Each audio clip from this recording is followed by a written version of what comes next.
जय जोहार, मैं हूं तपेश जैन। प्रकृति की ओर सोसाइटी 3 दिन का आयोजन गांधी उद्यान में है हम लोग। और गांधी उद्यान में देखें कि ये बच्चा अर्थ है, ये इसका अर्थ भी है। ये इसने आंखें यहीं पर खोलने का प्रयास कर रहा है। इनके मम्मी और पापा है। क्या नाम है आपका? मेरा नाम सुमित प्रधान है जी। तो आज आप प्रकृति की ओर सोसाइटी के आयोजन में आए, कैसा लग रहा है आपको? हाँ, बहुत अच्छा लग रहा है। मैं रायपुर में पहली बार ऐसा कोई फंक्शन में आया हुआ हूँ। अच्छा। हाँ। क्या करते हैं सुमित सर? मैं एक इंजीनियर हूँ जी। रिफाइनरी में।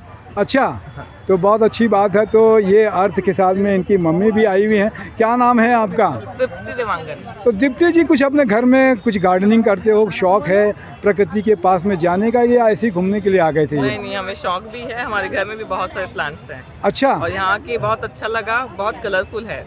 बहुत ही कलरफुल लग रहा है आपको ये, तो बहुत अच्छी बात है। तो मैं तपेश जैन मनोज पारक के साथ में जय जो